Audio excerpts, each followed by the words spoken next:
नमस्कार। कहानियों के इस सफ़र में आप सबका बहुत स्वागत है। आज हम सुनेंगे चतुरसेन शास्त्री जी की कहानी मास्टर साहब। कहानी शुरू करने से पहले मेरा आप सबसे विनम्र निवेदन है, यदि मेरे द्वारा सुनाई गई कहानियाँ आप सबको पसंद आती हों तो कृपया मेरे चैनल को ज़रूर सब्सक्राइब करें और अपने मित्रों में भी साझा करें। तो चलिए सुनते हैं। भामा भरी बैठी थी। मास्टर साहब ने ज्यों ही घर में प्रवेश किया, उसने विस्त्र दृष्टि से पति को देखकर तीखे स्वर में कहा, यह अब तुम्हारे आने का समय हुआ है। इतना कह दिया था कि आज मेरा जन्मदिन है, 4 मिलने वालियां आएंगी, बहुत कुछ बंदोबस्त करना है, जरा जल्दी आना। सो उल्टे आज शाम ही कर ली। पर लाचारी थी प्रभा की माँ, देर हो ही गई। कैसे हो गई? मैं कहती हूं तुम मुझसे इतना जलते क्यों हो? इस तरह मन में आठ गांठ रखने से फायदा? साफ क्यों नहीं कह देते कि तुम्हें मैं फूटी आंख भी नहीं सुहाती? क्या बात नहीं है प्रभा की माँ, तनख्वाह मिलने में देर हो गई। एक तो आज इंस्पेक्टर स्कूल में आ गए, दूसरे आज फीस का हिसाब चुकाना था, तीसरे कुछ ऑफिस का काम भी हेडमास्टर साहब ने बता दिया, करना पड़ा। फिर आज तनख्वाह मिलने का दिन नहीं था, कहने सुनने से हेडमास्टर ने बंदोबस्त किया। सो उन्होंने बड़ा एहसान किया। बात करनी भी तुमसे आफत है। मैं पूछती हूँ देर क्यों कर दी?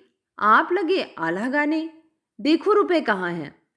मास्टर साहब ने कोट अभी अभी खूंटी पर टांगा ही था, उसकी जेब से पर्स निकालकर आंगन में उलट दिया।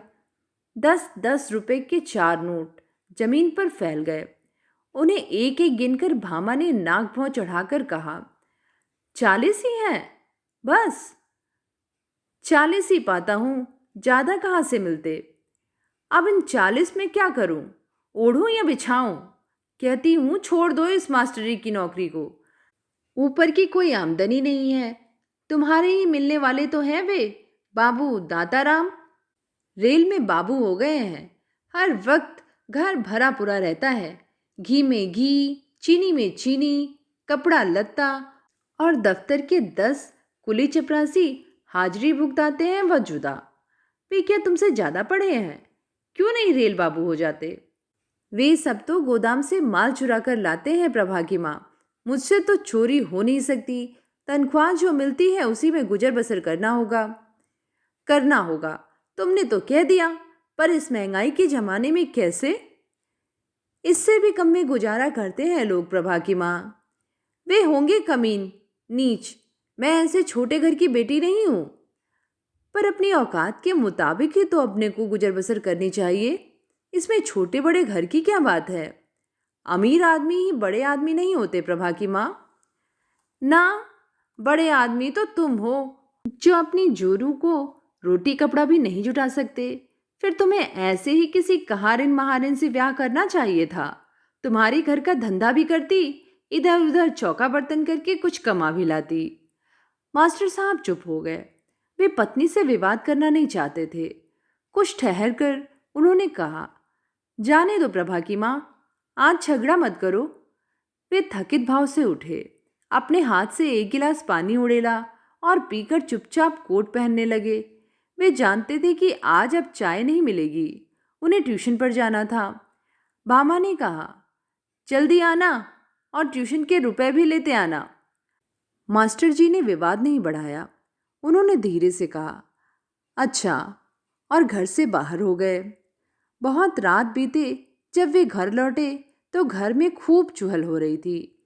भामा की सखी सहेलियां सजी धजी गा बजा रही थी। अभी उनका खाना पीना नहीं हुआ था।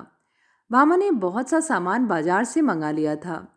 पूड़ियाँ तली जा रही थीं और घी की सौंधी महक घर में फैल रही थी। पति के लौट आने पर भामा ने ध्यान नहीं दिया। वह अपनी सहेलियों की आवभगत में लगी रही। मास्टर साहब बहुत देर तक अपने कमरे में पलंग पर लेटे भामा के आने और भोजन कराने की प्रतीक्षा करते रहे और न जाने कब सो गए।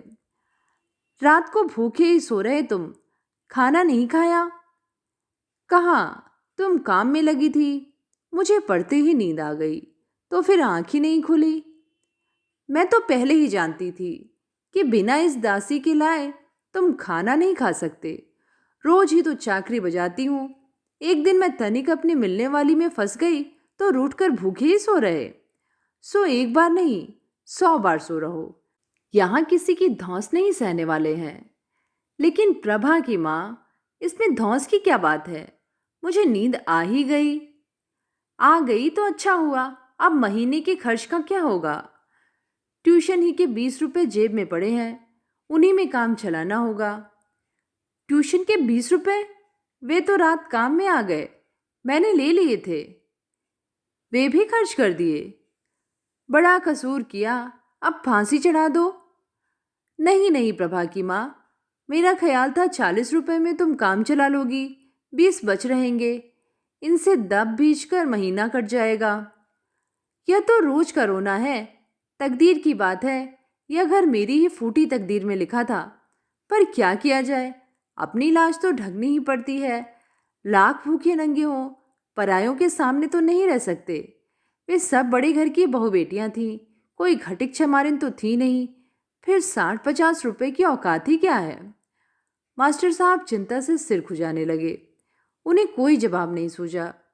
महीने का खर्च चलेगा कैसे, यही चिंता उन्हें सता रही थी। अभी दूध वाला आएगा, धोबी आएगा। वे इस माह में जूता पहनना चाहते थे, बिल्कुल काम लायक न रह गया था, परंतु अब जूता तो एक और रहा और आवश्यक खर्च की ही चिंता सवार हो गई। पति को चुप देखकर भामा झटका देकर उठी। उसने कहा, अब इस बार तो कसूर हो गया भाई, पर अब किसी को नहीं बुलाऊंगी। इस अभागे घर में तो पेट के झोले को भर लिया जाए तो ही बहुत है। उसने रात का बासी भोजन लाकर पति के सामने रख दिया। मास्टर साहब चुपचाप खाकर स्कूल को चले गए। भामा ने कहा, बिना कहे तो रहा नहीं जाता, अब तेली तंबोली दूध वाला आकर मेरी जान खाएंगे।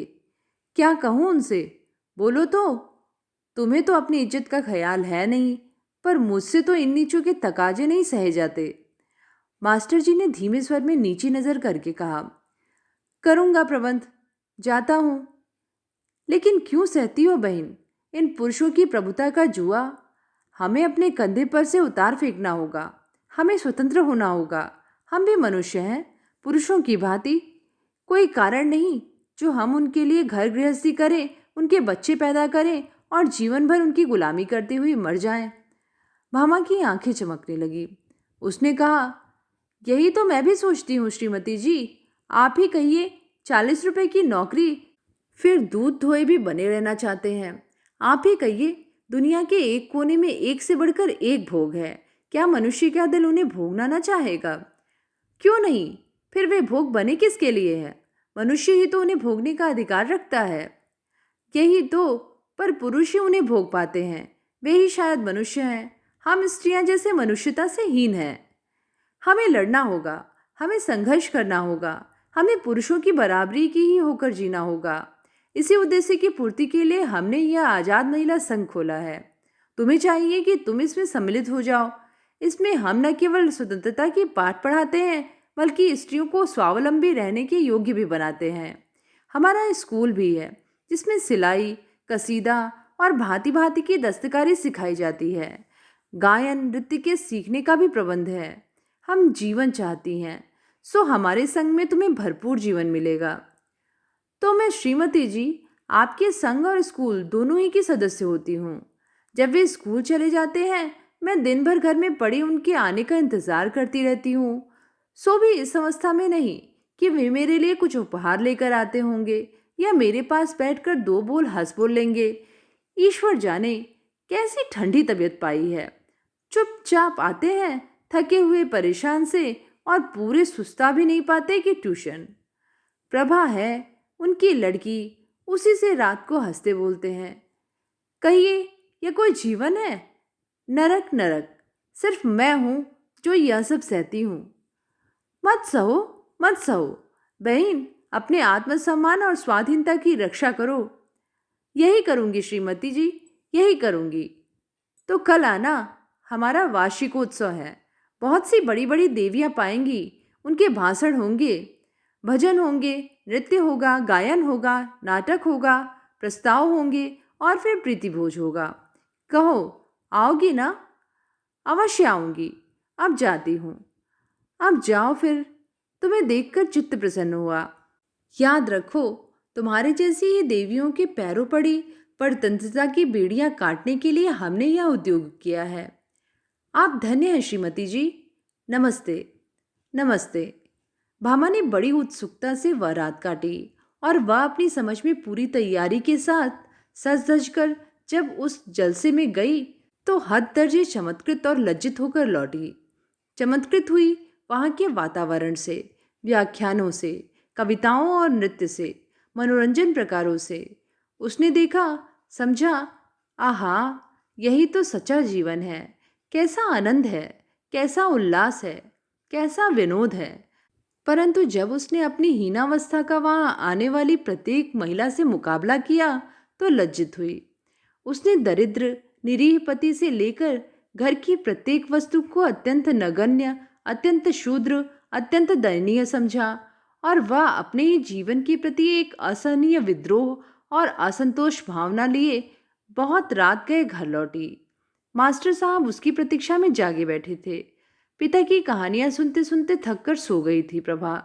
भोजन तैयार कर आप खा और प्रभा को खिला, पत्नी के लिए उन्होंने रख छोड़ा था। भामा ने आते ही एक तिरस्कार भरी दृष्टि पति और उस शयनागार पर डाली जो उसके कुछ क्षण पूर्व देखे हुए दृश्यों से चकाचौंध हो गई थी। उसे सब कुछ बड़ा ही अशुभ, असहनीय प्रतीत हुआ। वह बिना ही भोजन किए, बिना ही पति से एक शब्द बोले, बिना ही सोती हुई फूसी प्रभा पर एक दृष्टि डाले चुपचाप जाकर सो गई। मास्टर साहब ने कहा, और खाना? नहीं खाऊंगी। कहाँ खाया? खा लिया। और प्रश्न नहीं किया। मास्टर साहब भी सो गए। भामा प्रायः नित्य ही महिला संघ में जाने लगी। उन्मुक्त वायु में स्वच्छंद सांस लेने लगी। पढ़ी लिखी, उन्नतिशील कहानी वाली लेडियों, महिलाओं के संपर्क में आई। जितना पढ़ सकती थी पुस्तकों, पत्र पत्रिकाओं को पढ़ने लगी। उसने सुना उन महामहिम महिलाओं में जो सभाओं और जलसों में ठाटदार साड़ी धारण करके सभा नेत्रियों के पासन को सुशोभित करती हैं। चारों ओर स्त्री पुरुष जिनका आदर करते हैं, जिन्हें प्रणाम करते हैं, हंस हंस कर झुककर जिनका सम्मान करते हैं, उनमें कोई घर को त्याग चुकी है, कोई पति को त्याग चुकी है। उनका गृहस्थ जीवन नष्ट हो चुका है। वे स्वच्छंद हैं, उन्मुक्त हैं, वे बाधाहीन हैं। वे कुछ घंटों ही के लिए नहीं, प्रत्युत महीनों तक चाहे जहाँ रहे, चाहे जहाँ जा सकती हैं। उन्हें कोई रोकने वाला नहीं, उनकी इच्छा में बाधा डालने वाला नहीं। उसे लगा यही तो स्त्री का सच्चा जीवन है। वे गुलामी की बेड़ियों को तोड़ चुकी हैं। वे नारियां धन्य हैं। एक दिन सभा में जब सभा नेत्री महोदया तालियों की प्रचंड गड़गड़ाहट में ऊंची कुर्सी पर बैठी तो भामा के पास बैठी एक महिला ने मुंह बिचका कर कहा, लानत है इस पर। यहाँ ये ठाठ है, वहाँ खसम ने पीट कर घर से निकाल दिया है। अब मुकदमेबाजी चल रही है। दूसरी देवी ने कुतूहल से पूछा, क्यों? ऐसा क्यों है? कौन अपनी औरत का रात दिन पराये मर्दों के साथ घूमते रहना, हंस हंस कर बातें करना पसंद करेगा भला? घर गृहस्थी देखना नहीं, देशोद्धार करना या महिलोद्धार करना, और घर बाहर आवारा फिरना। तो फिर बीवी बिना त्याग किए यूं देश सेवा तो हो भी नहीं सकती। खाक देश सेवा जो अपने पति और बाल बच्चों की सेवा नहीं कर सकती, अपनी घर गृहस्थी को नहीं संभाल सकती, वह देश सेवा क्या करेगी? देश के शांत जीवन में अशांति की आग अवश्य लगाएगी। भामा को ये बातें चुभ गईं। उससे न रहा गया। उसने तीखी होकर कहा, क्या चकचक लगाए हो बहन? घर गृहस्थी जाकर संभालो ना, यहाँ वक्त बर्बाद करने क्यों आई हो? महिला चुप तो हो गई, पर उसने तिरस्कार और अवज्ञा की दृष्टि से एक बार भामा को और एक बार सभा नेत्री को देखा। भामा सिर्फ स्त्रियों ही के जलसों में नहीं जाती आती थी। वह उन जलसों में भी भाग लेने लगी जिनमें पुरुष भी होते। बहुधा वह स्वयं सेविका बनती और ऐसे कार्यों में तत्परता दिखाकर वाहवाही लूटती। उसकी लगन, तत्परता, स्त्री स्वातंत्र्य की तीव्र भावना के कारण इस जागृत स्त्री जगत में उसका परिचय काफी बढ़ गया। वह अधिक विख्यात हो गई। लीडर स्त्रियों ने उसे अपने काम की समझा, उसका आदर बढ़ा। भामा इससे और भी प्रभावित होकर इस सार्वजनिक जीवन में आगे बढ़ती गई और अब उसकी वह शूद्र दरिद्र गृहस्थी, छोटी सी पुत्री और समाज में अति साधारण सा अध्यापक, उसका पति, सब कुछ हेय हो गया। वह बहुत कम घर जाती। बहुधा मास्टर साहब को खाना स्वयं बनाना पड़ता। चाय बनाना तो उनका नित्य कर्म हो गया। पुत्री प्रभा की सार संभार भी उन्हें करनी पड़ने लगी। वे स्कूल जाएं, ट्यूशन करें, बच्चों को संभालें, भोजन बनाएं और घर को भी संभालें। यह सब नित्य नित्य संभव नहीं रहा। घर में अव्यवस्था और अभाव बढ़ गया। भामा और भी तीखी और निडर हो गई। वह पति पर इतना भार डालकर उनकी यत्किंचित भी सहायता न करके, उनकी सारी संपत्ति को अधिकृत करके भी निरंतर उनसे क्रुद्ध और असंतुष्ट रहने लगी। पति के क्षुद्र आय का सबसे बड़ा भाग उसकी साड़ियों में, छंदों में, तांगे के भाड़े में और मित्र मित्राणियों के चाय पानी में खर्च होने लगा। मास्टर साहब को मित्रों से ऋण लेना पड़ा। ऋण मास मास बढ़ने लगा और फिर भी खर्च की व्यवस्था बनी रही। दूध आना बंद हो गया, घी की मात्रा कम हो गई, साग सब्जी में किफायत होने लगी। मास्टर जी के कपड़े फट गए। उन्होंने और एक ट्यूशन कर ली। वे रात दिन पिसने लगे। छोटी सी बच्ची चुपचाप अकेली घर में बैठी पिता और माता के आगमन की प्रतीक्षा करने की अभ्यस्त हो गई। बहुधा वो बहुत रात तक सन्नाटे के पालम में अकेले घर में डरी हुई, सहमी हुई बैठी रहती। कभी रोती, कभी रोते रोते सो जाती। बहुधा भूखी प्यासी। एक दिन जब मास्टर साहब स्कूल की तैयारी में थे, भामा ने कहा, सुनते हो, मुझे एक नई खद्दर की साड़ी चाहिए और कुछ रुपए। महिला संघ का जलसा है। मैंने स्वयं सेविकाओं में नाम लिखाया है, किंतु रुपए तो अभी नहीं है। साड़ी भी आना मुश्किल है। अगले महीने में। भामा गरज पड़ी। अगले महीने में या अगले साल में? आखिर क्या मैं भिखारिन हूं? मैं भी इस घर की मालकिन हूं, ब्याही आई हूं, बांदी नहीं। सो तो ठीक है प्रभा की माँ, परंतु रुपया तो नहीं है ना। इधर बहुत सा कर्जा भी तो हो गया है। तुम तो जानती ही हो। मुझे तुम्हारे कर्मों से क्या मतलब? कमाना मर्दों का काम है या औरतों का? कहो तो मैं कमाई जाके करूं।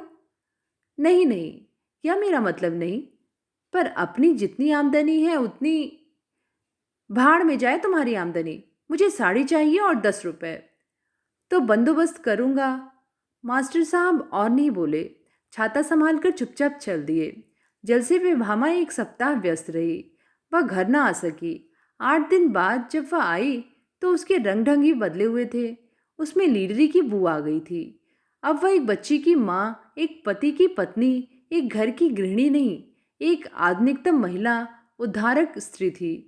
पुरुषों से, गृहस्थी की रूढ़ियों से, दरिद्र जीवन से संपूर्ण विद्रोह करने वाली। वह बात बात पर पति से झगड़ा करने लगी। प्रभा को अकारण ही पीटने लगी। तनिक सी भी बात मन के विपरीत होने पर तिनक कर घर से चली जाती और 2-2 दिन गायब रहती। उसकी बहुत सी सखी सहेलियां हो गई थीं। बहुत से अड्डे बन गए थे, जिनमें स्कूलों की मास्टरनियां, अध्यापिकाएं, विधवाएं, प्रौढ़ाएं और स्वतंत्र जीवन का रस लेने वाली अन्य अनेक प्रकार की स्त्रियां थीं। उनमें से प्रायः सबों ने स्त्रियों के उद्धार का व्रत ले रखा था। इन सब बातों से अंततः एक दिन मास्टर साहब का समुद्र सा गंभीर हृदय भी विचलित हो गया। पत्नी के प्रति उत्पन्न रोष को वे यत्न करके भी दबा न सके। प्रभा 2 दिन से ज्वर में बेहोश थी और भामा 2 दिन से गायब थी, किसी कार्यवश नहीं, क्रुद्ध होकर। प्रभा ने अम्मा अम्मा की रट लगा रखी थी। उसके होठ सूख रहे थे, बदन तप रहा था। मास्टर साहब स्कूल नहीं जा सके थे, ट्यूशन भी नहीं जा सके थे, खाना भी नहीं। वे पुत्री के पास बैठे पानी से उसके होठों को तर करके अम्मा आ रही है कहकर धीरज देते, फिर एक गहरी सांस के साथ हृदय के दुख को बाहर फेंकते और अपने दांतों से होठ दबा लेते और भामा के प्रति उत्पन्न क्रोध को दबाने की चेष्टा करते। ब्रह्मा आई तो उसने न रुग्ण पुत्री को देखा, न भूख प्यास से झरझर पति को। वह भरी हुई जाकर अपनी कोठरी में द्वार बंद करके पड़ गई। अंत में मास्टर साहब ने कोठरी के द्वार पर जाकर कहा, प्रभा को बहुत तेज ज्वर है। प्रभा की माँ, तनिक आओ तो। मैं क्या वैद्य डॉक्टर हूं? भीतर से भामा ने कहा। नहीं, वह तुम्हें बहुत याद कर रही है। तनिक उसके पास बैठो। तुम बैठे तो हो, वह तुम्हें पुकार रही है। आओ। मैं थक रही हूं, मेरी जान मत खाओ। कैसी बात करती हो प्रभा की माँ? वह तुम्हारी बेटी है। तुम्हारी भी तो है। बच्चों की देखभाल तो माँ ही कर सकती है प्रभा की माँ। पर बच्चे माँ के नहीं बाप के हैं, उन्हें ही उनकी संभाल करनी चाहिए। पर तुम जरा बच्ची के पास तो जाओ।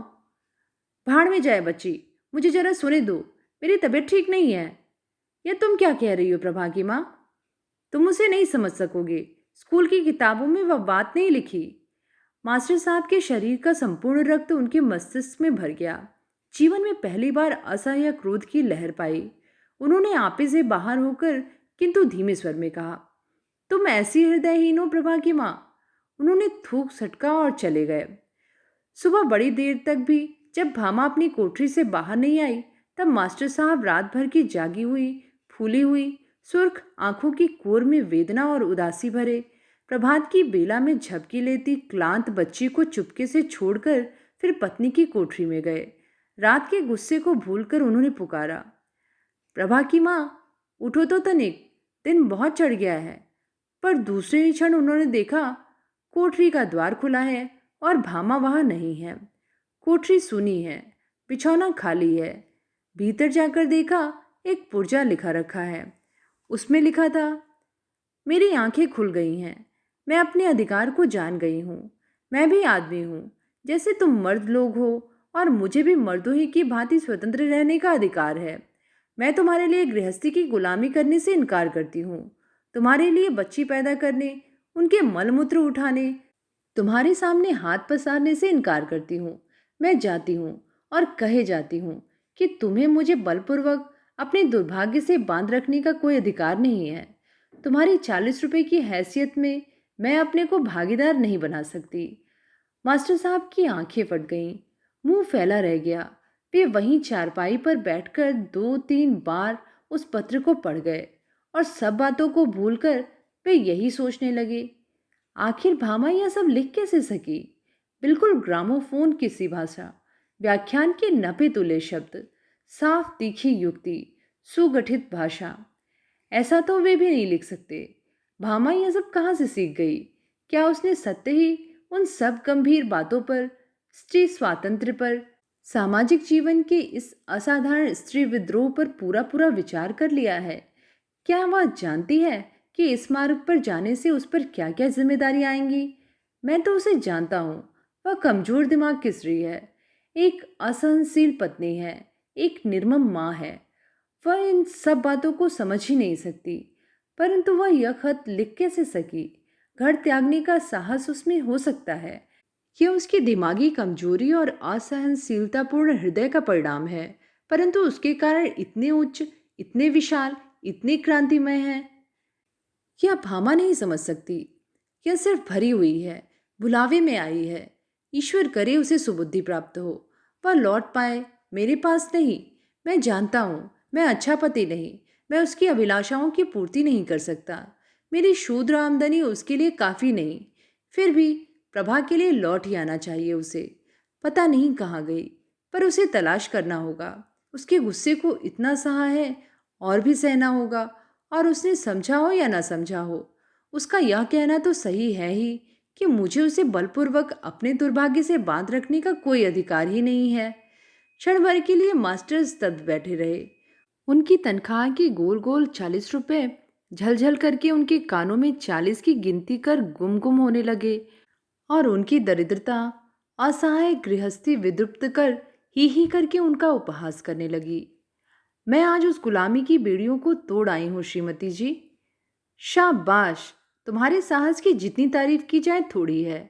मैं समझती हूँ कि अब तुम अधिक आज़ादी से अपनी बहनों और अपने देश की सेवा कर सकती हो।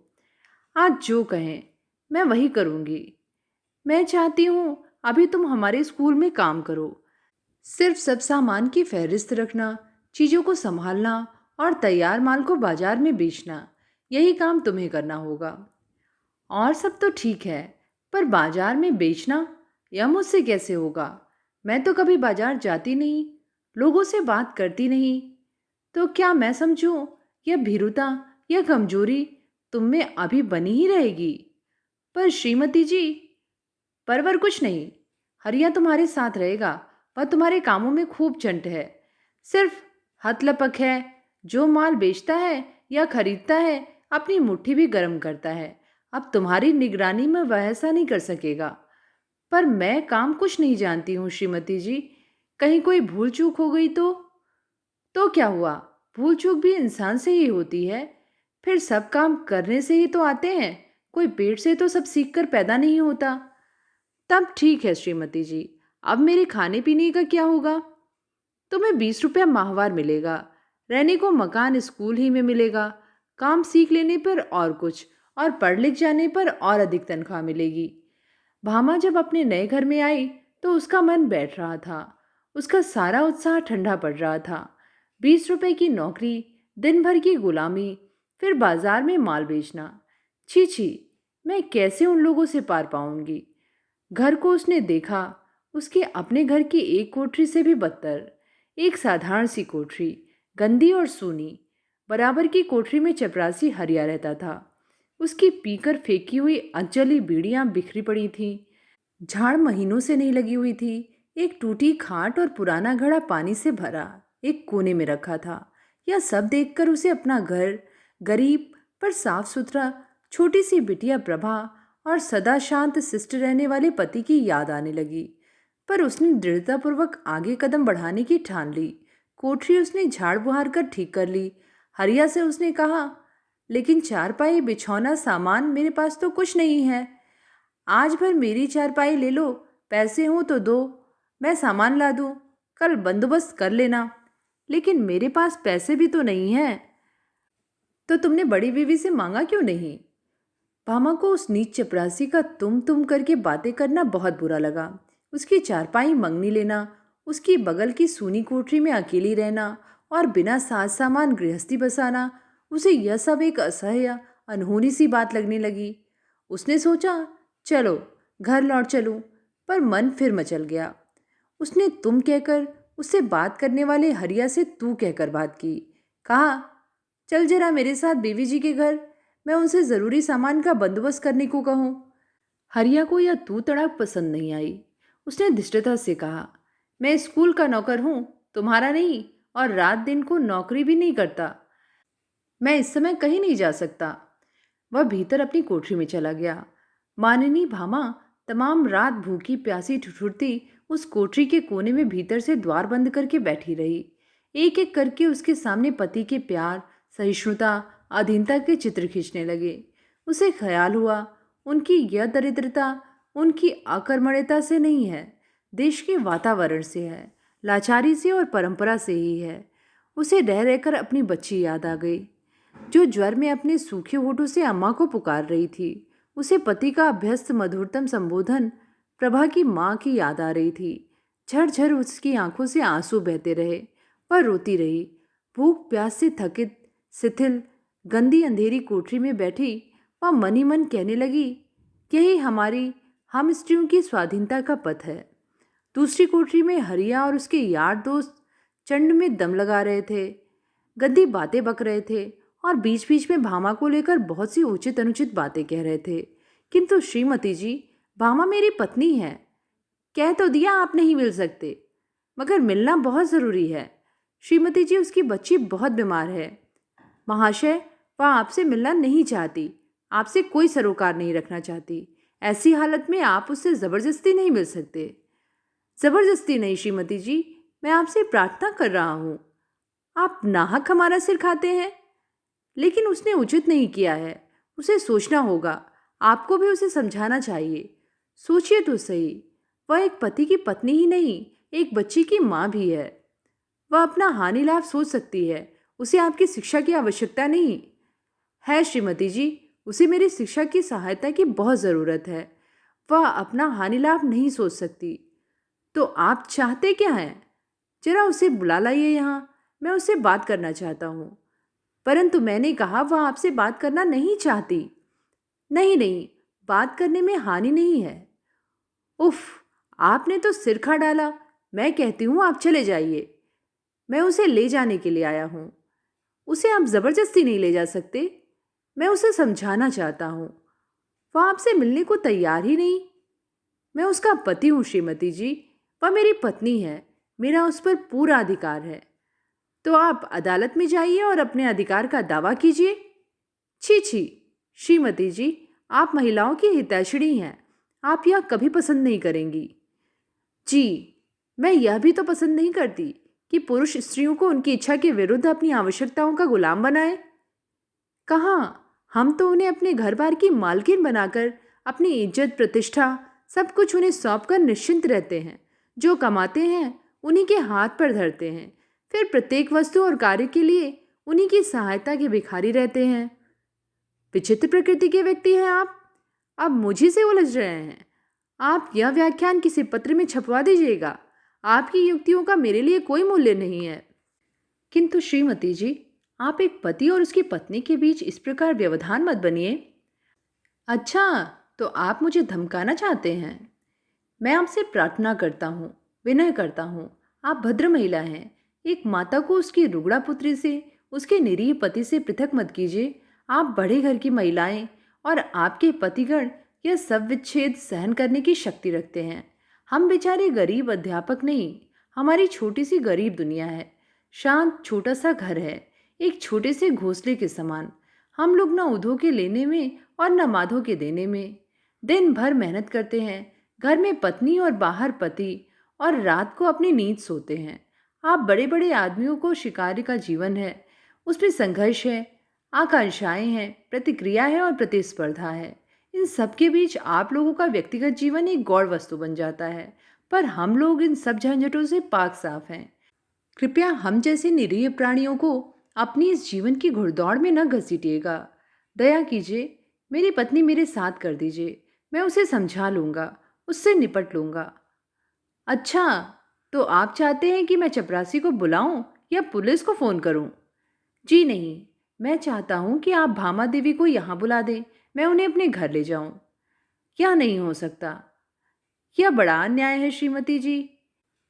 आप जाते हैं या चपरासी बुलाऊं? चपरासी, ओ चपरासी! देवी जी ने उच्च स्वर से पुकारा। अपनी टेढ़ी और घिनौनी मूछों में हंसता हुआ हरिया आ खड़ा हुआ। अर्ध उद्दंडता से बोला, क्या करना होगा मेम साहब? मेम साहब के कुछ कहने से प्रथम ही मास्टर साहब, कुछ नहीं भाई, कुछ नहीं, कहते हुए अपना छाता उठा ऑफिस से बाहर हो गए। चलती बार वे श्रीमती जी को नमस्ते करना न भूले। सुना तुमने, वह खूसट आया था दफ्तर में। कौन? अरे वही बागड़ बिल्ला मास्टर, तुम्हारा पति। लेकिन तू तमीज से बातें कर। चे खुश तुमसे? तुम क्या मेरी अफसर हो? तो तूने समझा क्या है? तुम 20 पाती हो, मैं भी 20 पाता हूँ, तुमसे कम नहीं। तो इसी से तू मेरी बराबरी करेगा? कल इतना काम कर दिया, सारा सामान बाजार से ढोकर लाया, और अब तू करके बातें करती हो। ऐसी ही शाहजादी थी तो 20 रुपल्ली पर नौकरी करने और इस कोठरी में दिन काटने क्यों आई थी? देख हरिया, ज़्यादा बदतमीजी करेगा तो अच्छा नहीं होगा। क्या करोगी? मारोगी? मैं कहती हूँ तू अपनी हैसियत में रह, और तुम भी अपनी हैसियत में रहो। बहुत सहा, कल मैं मेम साहब से साफ कह दूंगा कि जिस तिस की गुलामी करना मेरा काम नहीं है। ऐसी 360 नौकरी मिल सकती है। कुछ तुम्हारी तरह घर छोड़कर भगोड़ा नहीं हूँ, इज्जत रखता हूँ। भामा का सारा ही मान बिखर गया। ओह, अभी सिर्फ 2 ही दिन तो बीते हैं, इसी बीच में इतना कष्ट, इतना अपमान, इतनी वेदना, इतना सूनापन। हे ईश्वर, क्या अभी भी मैं अपने घर नहीं लौट सकती? क्या वे मुझे माफ़ नहीं कर सकते? अरे मैं कितना उनसे तिखी रहती थी, कभी सूधे मुंह बात ही नहीं करती थी। सेवा तो एक और रही, आज 2 कौड़ी के नीच आदमी मेरे मुंह लगते हैं। मैं एक गरीब मास्टर की बीवी ही सही, फिर भी एक इज्जतदार औरत तो हूँ, किसी का दिया तो नहीं खाती। वे स्वयं लेने आए थे, कितना घबरा रहे होंगे। प्रभा की क्या हालत होगी? हाय, मैं उसे पेट की बच्ची को बुखार में तड़पड़ाती छोड़ आई, एक बार उसकी ओर देखा तक भी नहीं। सच तो यह है कि मैंने न कभी अपने पति का ख्याल किया न संतान का। मैं सदा अपने में असंतुष्ट रही, अपने को देखा सपने ही देखती रही। वह उस नीच कमीने नौकर से मजोरी करना रोक अपनी कोठरी में घुस गई, द्वार भीतर से बंद कर लिया और फूट फूट कर रोने लगी। दिन बीते, रातें बीती, सप्ताह बीते, महीने और साल बीते, 3 साल बीत गए। एक दिन दिवाली की रात को मास्टर साहब अपने घर में दिए जला प्रभा को खिला पिला बहुत सी वेदना, बहुत सी व्यथा हृदय में भरे बैठे थे। बालिका कह रही थी, बाबूजी, अम्मा कब आएगी? आएगी बेटी, आएगी। तुम तो रोज यही कहते हो। तुम झूठ बोलते हो बाबूजी। छूट नहीं बेटी, आएगी। तो वह मुझे छोड़कर चली गई क्यों? आज दिवाली है बाबूजी। हाँ बेटी, तुमने कितनी चीज़ें बनाई थी, पूरी, कचौरी, रायता, हलवा। हाँ हाँ बेटी, तुझे सब अच्छा लगा?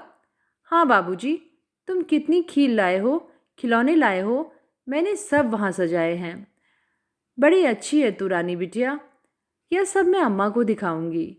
दिखाना, देखकर वे हंसेगी, खूब हंसेगी, फिर मैं रूठ जाऊंगी। नहीं नहीं रानी बिटिया नहीं रूठा करती।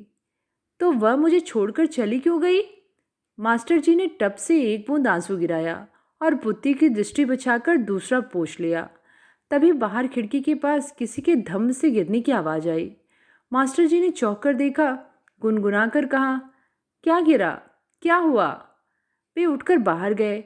सड़क पर दूर खंभे पर टिमटिमाती लालटेन के प्रकाश में देखा कोई काली काली चीज खिड़की के पास पड़ी है। पास जाकर देखा कोई स्त्री है। निकट से देखा बेहोश है, मुंह पर लालटेन का प्रकाश डाला, मालूम हुआ भामा है। मास्टर साहब एकदम व्यस्त हो उठे। उन्होंने सहायता के लिए इधर उधर देखा, कोई न था, सन्नाटा था। उन्होंने दोनों बाहों में भामा को उठाया और घर के भीतर लाए, उसे चारपाई पर लिटा दिया। बालिका ने भय मिश्रित दृष्टि से मुचिता माता को देखा, कुछ समझ न सकी। उसने पिता की तरफ देखा। तेरी अम्मा आ गई बिटिया, बीमार है यह। फिर भामा की नाक पर हाथ रखकर देखा और कहा, उस कोने में दूध रखा है, ला तो जरा। दूध के 2-4 चम्मच कंठ में उतरने पर भामा ने आंखें खोली। एक बार उसने आंखें फाड़कर घर को देखा, पति को देखा, पुत्री को देखा और चीख मारकर फिर बेहोश हो गई। मास्टर जी ने नब्ज देखी, कंबल उसके ऊपर डाला, ध्यान से देखा। शरीर सूख कर काटा हो गया था, चेहरे पर लाल काले बड़े बड़े दाग, आंखें गड्ढे में धंस गई हैं, सामने के 2 दांत टूट गए हैं, आधे बाल सफ़ेद हो गए हैं, कपड़े गंदे चिथड़े, पैर कीचड़ और गंदगी में लथपथ। और और वे दोनों हाथों से माथा पकड़कर बैठ गए। प्रभा ने भयभीत होकर कहा, क्या हुआ बाबूजी? कुछ नहीं बिटिया। उन्होंने एक गहरी सांस ली, भामा को अच्छी तरह कंबल उड़ा दिया। इसी बीच भामा ने फिर आंखें खोली। होश में आते ही वह उठने लगी। मास्टर जी ने बाधा देकर कहा, उठो मत प्रभा की माँ, बहुत कमज़ोर हो, क्या थोड़ा दूध दूँ? भामा ज़ोर ज़ोर से रोने लगी। रोते रोते हिचकियाँ बंध गईं। मास्टर जी ने घबरा कर कहा, क्या क्या नादानी है, सब ठीक हो जाएगा, सब ठीक। पर मैं जाऊंगी, ठहर नहीं सकती। भला यह भी कोई बात है? तुम्हारी हालत क्या है यह तो देखो। मामा ने दोनों हाथों से मुंह ढक लिया। उसने कहा, तुम क्या मेरा एक उपकार कर दोगे? थोड़ा जहर मुझे दे दो, मैं वहाँ सड़क पर जाकर खा लूँगी। यह क्या बात करती हो प्रभा की माँ, हौसला रखो, सब ठीक हो जाएगा। हाय, मैं कैसे कहूँ, आखिर बात क्या है? या पापी ने एक बच्चे की माँ होने वाली है, तुम नहीं जानते। जान गया प्रभा की माँ, पर घबराओ मत, सब ठीक हो जाएगा। हाय मेरा घर, अब इन बातों की इस समय चर्चा मत करो। तुम क्या मुझे माफ़ कर दोगे? दुनिया में सब कुछ सहना पड़ता है, सब कुछ देखना पड़ता है। अरे देवता, मैंने तुम्हें कभी नहीं पहचाना। कुछ बात नहीं, कुछ बात नहीं, एक नींद तुम सो लो प्रभा की माँ। आह मरी, आह पीर। अच्छा अच्छा प्रभा बिटिया, तू जरा माँ के पास बैठ, मैं अभी आता हूँ बेटी। प्रभा की माँ घबराना नहीं, पास ही एक दाई रहती है, 10 मिनट लगेंगे, हौसला रखना। और वह कर्तव्यनिष्ठ मास्टर साहब जल्दी जल्दी घर से निकलकर दिवाली की जलती हुई अनगिनत दीप पंक्तियों को लगभग अनदेखा कर तेजी से एक अंधेरी गली की ओर दौड़ पड़े। चरण रच दो मालिक। वाहियात बात है प्रभा की माँ। अरे देवता, चरण रच दो। तुम पागल हो गई हो प्रभा की माँ। पागल हो जाऊंगी। 3 साल में दुनिया देख ली, दुनिया समझ डाली, पर इस अंधी ने तुम्हें न देखा, तुम्हें न समझा। या तुम फालतू बकबक करती रहोगी तो फिर ज्वर हो जाने का भय है। बिटिया प्रभा, अपनी माँ को थोड़ा दूध तो दे। मैं भैया को देखूंगी बाबूजी। भामा ने पुत्री को छाती से लगाकर कहा, मेरी बच्ची, तू अपने बाप की बेटी है, इस पतिता माँ को छू दे, जिससे वह पाप मुक्त हो जाए। नाहक बिटिया को परेशान मत करो प्रभा की माँ। हाय, पर मैं तुम्हें मुंह कैसे दिखाऊंगी? प्रभा की माँ, दुनिया में सब कुछ होता है। तुमने इतना कष्ट पाया है, अब समझ गई हो। उन सब बातों को याद करने से क्या होगा? जो होना था हुआ। अब आगे की सुन लो। हाँ, अब मुझे तनख्वाह 60 रुपये मिल रही है प्रभा की माँ, और ट्यूशन से भी 30-40 पीट डाता हूँ। और एक चीज़ देखो, प्रभा ने खुद पसंद करके अपनी अम्मा के लिए खरीदी थी उस दिवाली को। वे एक नवयुवक की भांति उत्साहित हो उठे, बक्स से एक रेशमी साड़ी निकाली और भामा के हाथ में देकर कहा, तनिक देखो तो। भामा ने हाथ बढ़ाकर पति के चरण छुए।